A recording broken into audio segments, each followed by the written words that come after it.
So, welcome back. Thanks for joining us here for the last leg of Swiss Cyber Summit 2024. I'm very happy to present to you Víctor Mayoral Vilches. Víctor has very practical experience with using LLMs for attack, machine learning for practical attacks in his work to secure robotics platforms. So his talk brings together three extremely exciting, cool topics. Like it's robotics, it's AI, and it's attack stuff. So when I found him, he's just perfect. I want to have him absolutely at conference. He was very quick to agree to join us, and we're very happy to have you here with us. Thank you, Víctor.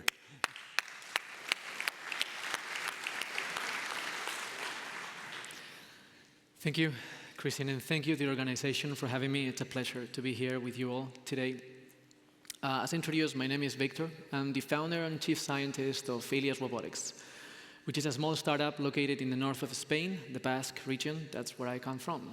Alias Robotics is one of the world-leading firms in robot cybersecurity. We protect robots against cyber threats, cyber attacks. Now, my journey into robotics started about a decade ago. I've created various robotic companies. I've sold 2 of them. I've even closed 1. And Alias Robotics came throughout this story as an evidence wherein in the field of robotics, cybersecurity was actually not being directly addressed. We realized this around 2017, and by 2018, we had a group of interested people to push forward this full stream. Alias, as of right now, as I said, has become one of the world references in helping robotic companies and robotic users cyber protect their actual assets. Now, the type of work and the problem we tackle is depicted in this slide, wherein you can see various robots, and in particular how cyber attacks can compromise them. On the left side, you can see actually a mobile robot being widely used across public spaces, in hospitals, but also in airports. It was actually the base of these ultraviolet light robots that we saw during COVID to protect and sort of like clean up with ultraviolet light areas. This was the robot that was moving these ultraviolet lights around, which, by the way, in case you didn't know, this ultraviolet light in close contact with humans can lead to cancer, increased probabilities. So we demonstrated how this robot actually could get remotely compromised, how we could disable their safety mechanisms, how we could take over, make it collide against people, or even, if equipped with ultraviolet light, bring it over to the waiting room of a hospital. You can also see some POCs we built with customers, with real pains in the industry of how we could inject and showcase instances of ransomware targeting manipulators, robotic arms, that are currently operating in our industries, in manufacturing industries, so to speak, and how ransomware can literally get them out of actual practice. Now, these are just some of the use cases we've been working over the last 5 years, approximately, but there are many more. With increase of adoption of robotics in the IT environments, and especially with the increase of wireless connectivity towards them, we increasingly are seeing them reported as Trojan horses, which are often used to carry part of the malware, which is then spread across organizations, starting from the IT and all the way down into OT spaces. And speaking of OT, in case you didn't know, in some countries in Europe, it is expected that by next year, there will be 1 robot per human working in these industrial setups. That means lots of robots, and who is taking care of them? Now, beyond industrial setups, we also have our hospitals, where we are supposed to be taking care by these robots, but if they can get compromised, that certainly is not something desirable. And ultimately, in our very own homes. I don't know about you, but in my home, I have actually quite a few robots, more robots than persons we live in there, in fact. And we definitely should be taking a first attitude towards securing these systems, this autonomous system. That's why in Alias Robotics, we created what we call the Robot Immune System, or RIS. Now, RIS is an endpoint protection platform for robots. Sorry. So to further elaborate on this, RIS is actually an antivirus that gets installed inside of the robot and that protects robotic systems from the inside out. by preventing them to get compromised, by staying up to date with new threats. That's what the robot immune system does. We've been developing this for quite a while, secured more than 46 leading robot endpoints, and deployed it with many, many customers and many, many technology firms operating in the robotic space, some of which are listed in here. Now, the issue here is the fact that robots are systems of systems, networks of networks. You can think of a robot as a series of sensors that perceive the world, connected to a series of actuators that allow us to make an actual change in that environment, in that world.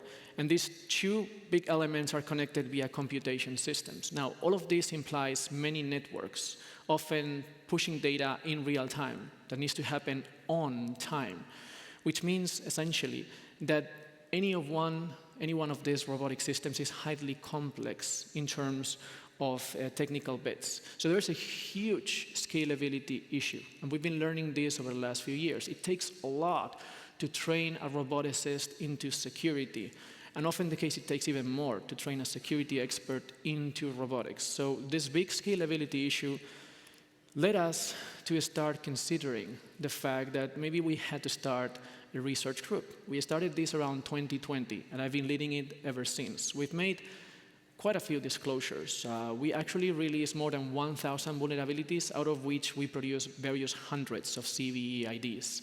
We also helped out robot companies, more than 50 of them, by literally responsively disclosing vulnerabilities to these 50 robotic companies and growing.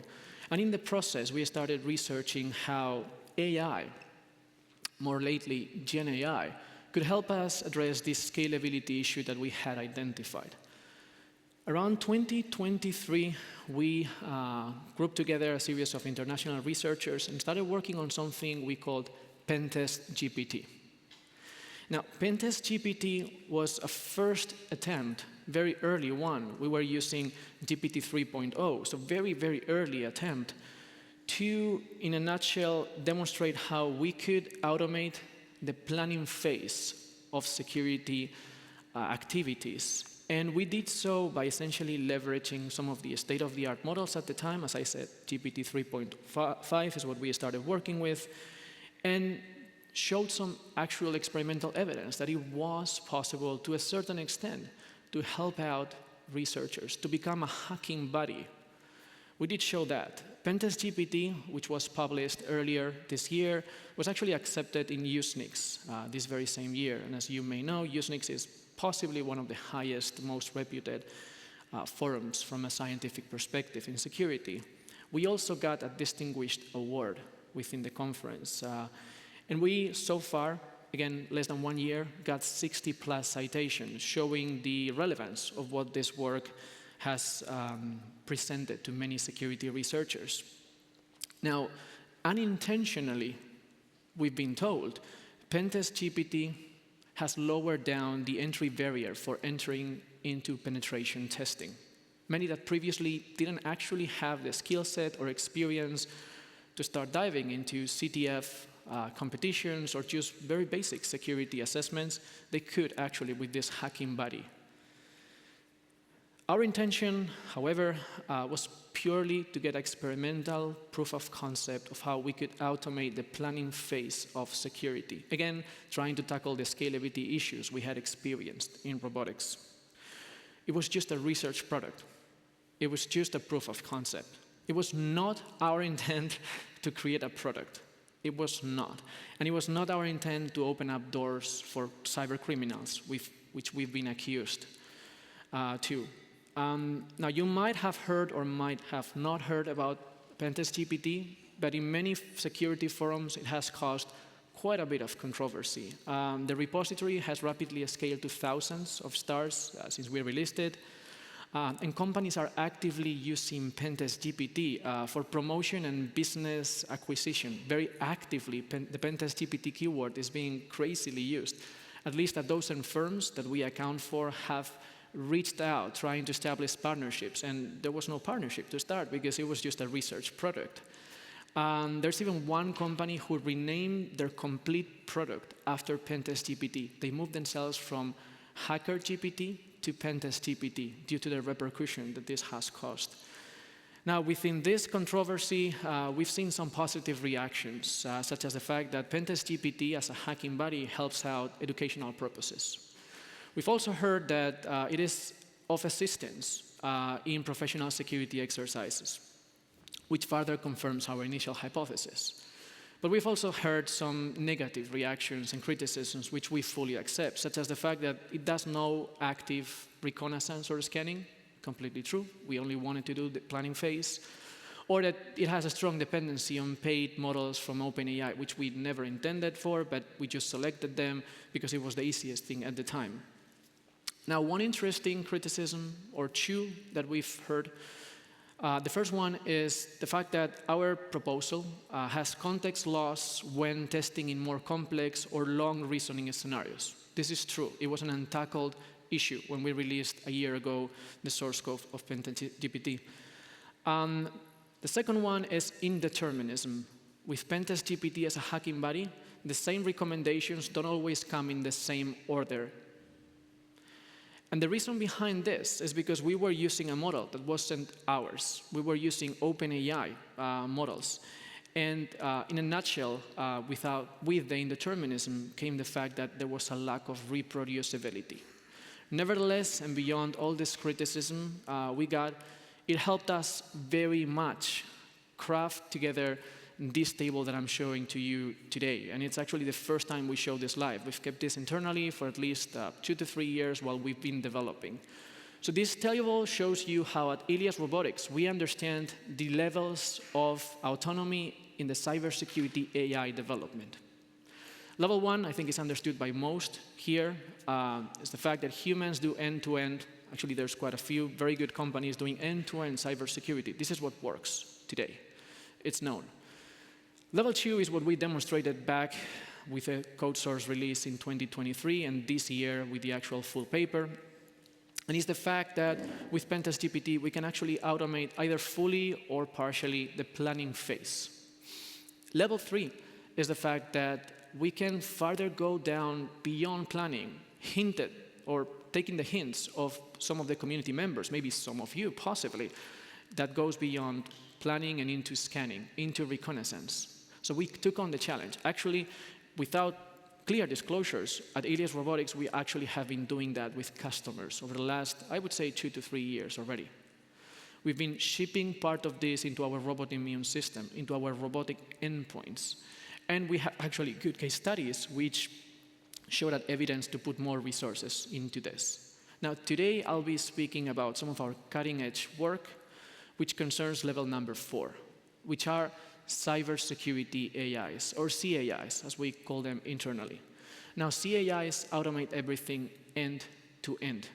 They do planning, they can do scanning and reconnaissance, they can do exploitation, and of most importance, they can do mitigation. Let me tell you about it. Before that, though, let me disclose something that some of you might have heard, and if not, let me just share it with you, which is that according to various studies, by 2028, cybersecurity AIs, the ones that I just defined for you, will take over the security space. So unless you're investing in this direction today, you're already late for it. That is what I'm really happy to show, the first few bits of what we call the Robot Immune System 2, RIS-2. Now, RIS-2 builds upon the last 5 years of product experience, adding an outer layer that leverages advances in generative AI to implement a fully autonomous cybersecurity AI with capabilities, as I said, to plan, scan, exploit, and mitigate. Let me show you an actual example. So what we are seeing over here is actually RIS-2 acting on a capture the flag challenge, on a CTF.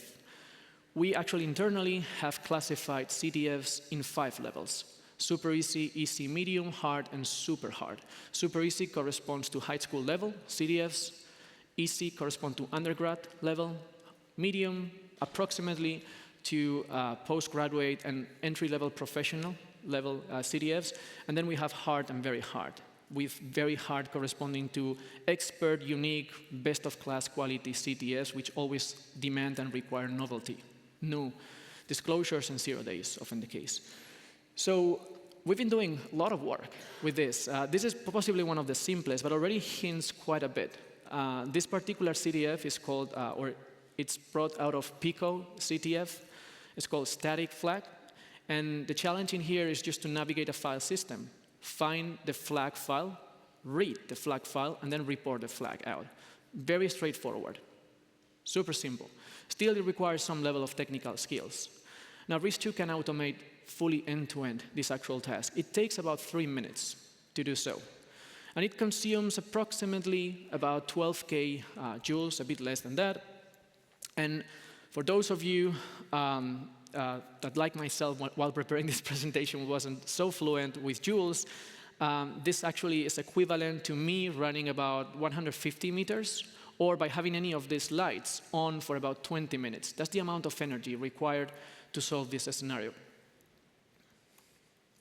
Now, to do so, the robot immune system 2 actually goes through the whole phase of usual actions that we can often see in the kill chain that many pen testers follow.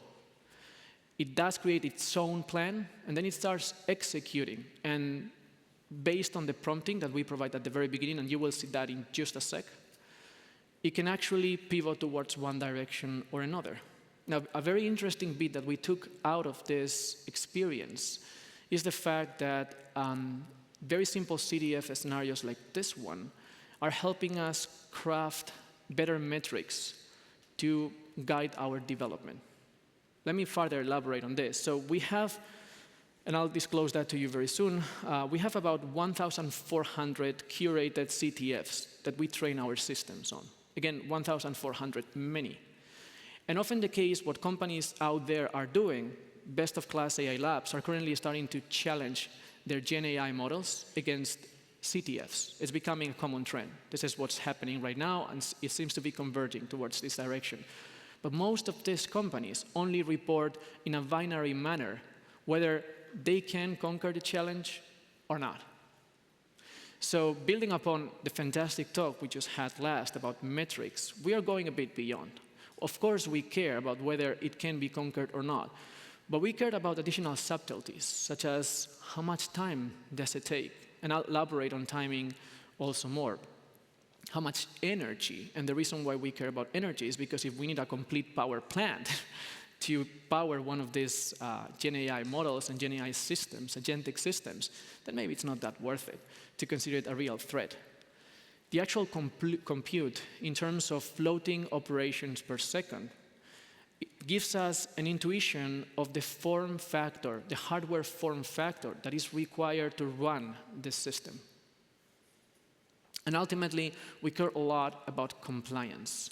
Compliance in terms of safety compliance, compliance in terms of cybersecurity compliance with European standards. In particular, we're very, very keen on driving our development towards compliance with the AI Act and with NIS2. Now, just looking at one of these metrics can actually tell us quite a bit about certain bits that are not that obvious. The first one is the fact that we particularly want to drive our systems, our cybersecurity AIs, towards a reality wherein they spend at least as much time planning as executing commands autonomously. Now, why is this? Because unless we provide this hint, the systems tend to have a bias towards just throwing commands, trying to brute force things out. And this is not of interest for many reasons, obviously, neither from a defensive or offensive perspective. So we use these metrics to shape out a formula, a mathematical model that helps us drive the development and challenging continuously any of this and many of this constantly 1,400 CTFs and growing, we can drive such development. Now, I won't bother you with the mathematical details today, but here you have a sneak peek of actually what is the current heuristic that we are using internally. And I'll just tell you a couple of things about this. The first one is that we are concerned and caring about, as I said, time, about energy, and compute. The second thing I'll tell you is the fact that we are weighting each one of these factors, time, energy, and compute. And we are weighting them because, in our opinion, they don't have the same value. Let me elaborate on this. So having the fastest cybersecurity AIs, according to our results so far, give a very relevant edge over adversaries. This is a very bold statement, but that's what we truly believe. We at Alias Robotics know this very well and have been working on embedding actually some of the latest versions of RIS2 on an FPGA, a device, an endpoint device that allows us to send, receive, and process networking packages 1,000 times faster than modern CPUs. 1,000 times faster gives us a huge edge over adversaries for many reasons. So timing is of much relevance. So we are weighting it with half of the weighting we apply. And then we have weighting also for energy and, of course, for compute. Now, let me show you RIS2 in a more complex CTF. This is a medium-level CTF, that is entry-level professional grade. It is a CTF extracted from Bone Hub, and it is called Hackable 2. Maybe some of you have challenged it in the past. Now, on average, a new security engineer takes about more than 2 hours to conquer this scenario. Why? Because it requires actually to do quite a few things. It demands anyone or anything tackling this CTF to first do network scanning, do service enumeration on top of it. Besides that, doing exploitation and reverse shell deployment using one of the detected flaws, particularly via the FTP port, and then via different channel. It needs to be triggered, and then via the reversal, there needs to happen a privilege escalation for them to search throughout the file system and find the flag. So this complete process is today working with the robot immune system. I'm just disclosing a small part of it because it takes quite a few minutes. But what I want to highlight in here is a very interesting bit which concerns how we reason throughout long-term planning in cybersecurity AIs. And that's depicted in here. Let me get back. This blue thing represents the network state that we ground after every command the AI executes. That means we bring whatever the AI spits out, and we transformed it into well-structured classes that we understand and that humans can explain, so that we can track their movements, so that we can also track their actions positively or negatively. And I'll touch briefly a bit more into this grounding and explainability. Now, long story short, these are the results of our system currently against Hackable 2. Again, a human takes some time. We can do it in 15 minutes. That is 9.6 times faster than humans. Now, I know we don't have enough time to tell you everything I'd love to share and disclose, but at least give me the chance to tell you how we architecturally build the systems. We mostly use 4 components, and I'll be very brief. We use something called exploit flow, which is a simple library coded in Python to build exploitation routes. For anyone used to use TensorFlow, it should be self-explanatory. Then we have an abstraction that somehow gives us a single entry point for model interface and interaction. It's called the intuition neural system, INS.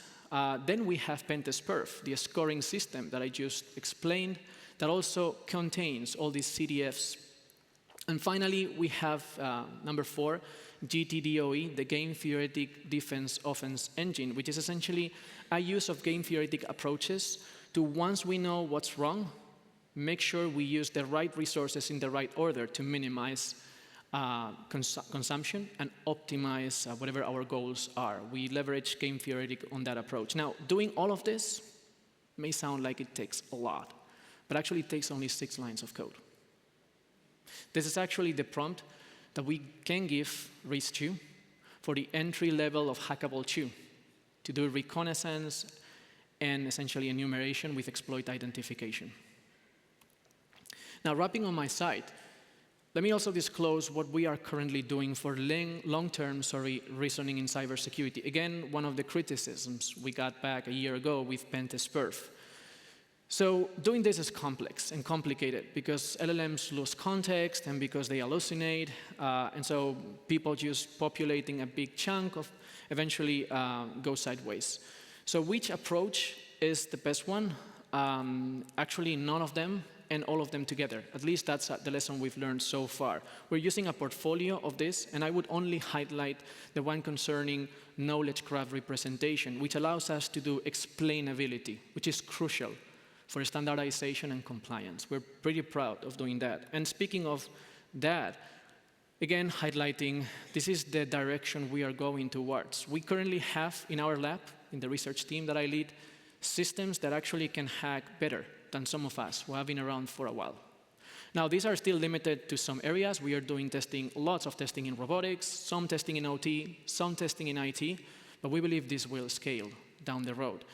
And for us, complying with these well-established norms is the way to go forward and what we are doing as a startup. We are Alias Robotics. We are the world's leading robot cybersecurity firm. And we're building cybersecurity AIs to protect our robotic future and beyond. Thank you so much.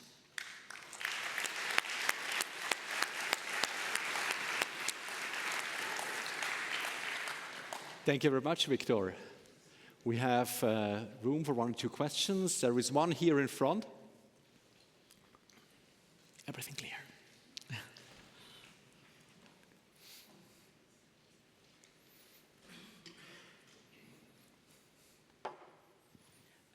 Thank you, Victor. That was awesome and very informative and also impressive. So congratulations. My question is, and I'm quite intrigued that you are, being so upfront and directly saying that you are compliant with NIS2, which is not yet implemented everywhere in Europe, but also with AI Act, where enforcement agencies aren't also in place. But what do you mean by compliance with AI Act? Did you do any specific steps, or did you identify any, at least a tiny room that you could consider this a system, high-risk system? Sure, great question, thank you. So first of all, the information included in my slides does not imply that we are compliant as of right now. It's a direction of our research group. We are hoping to comply with some of those aspects, and in other ways or in other aspects, we are hoping to fit great. So when it comes to the AI Act, we have lots of questions. And I guess many who have read the Act itself probably would have also many questions. For starters, we don't really understand where do we fit. So we are starting conversations as of right now with the right stakeholders within EU to understand exactly where we fit. Our ultimate goal is making sure that we can deploy these systems safely and also with all guarantees so that it does fulfill the European expectations on that regard. As of what are we doing right now on the AI Act, just exploring and speaking with stakeholders. Because as I think your question hints, it's still very immature as far as we understand. From experience that when you could use web scanners or fuzzing things on let's say a web app, sometimes it would read to the web app crashing permanently until it was fixed. So I'm wondering, how could you detect such unexpected results due to the use of the AI framework you consider to develop in the future? So I'm not sure how much of that question I can answer. I can tell you that we can put, the good thing about building your own models and fine-tuning them and building an agent around it is that you can safely implement guardrails easily. We can fine-tune our system, our RIS2, across versions to use certain tools and not to use certain other things. And so that is all designed, architecturally speaking, in an attempt to comply with the stakeholder needs and use cases. For example, right now we're speaking in the Basque region with local government because they'd like to leverage parts of this technology, essentially to be deployed in certain points in a city for awareness and also for self-protection in certain areas. So in that case, there are some things that they are willing to allow us to do. By us, I mean our cybersecurity AI, and some other things that we are definitely not allowed to do. So I think a bit of the same is what's going to happen when we approach compliance with some of these expected European standards. And much of that will, again, our understanding is come from the discussions we're hoping to have directly and increasingly with EU stakeholders. Very well. Do we have another question? There is one at the back.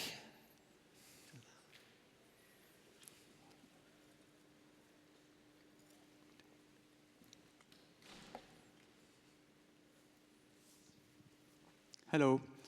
Thanks for the talk. The Hackable 2 CTF walkthrough is widely available on the internet.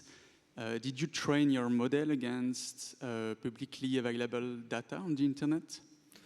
Sorry, I didn't get the initial part of the question. Yeah, the Hackable 2 CTF walkthrough, the solution of the CTF, is widely available on the internet. So did you train your model against publicly available data? That's a good question. So if you allow me to rephrase it, I think what is being posed in here is if we are using essentially write-ups of CTFs to train our GenAI systems. Yes, exactly. Is that right? Yeah. So short answer, no, we are not. Longer answer is no, we are not when we face specifically this model. But frankly speaking, we are digesting and doing RAG, retrieval augmented generation, with lots of write-ups.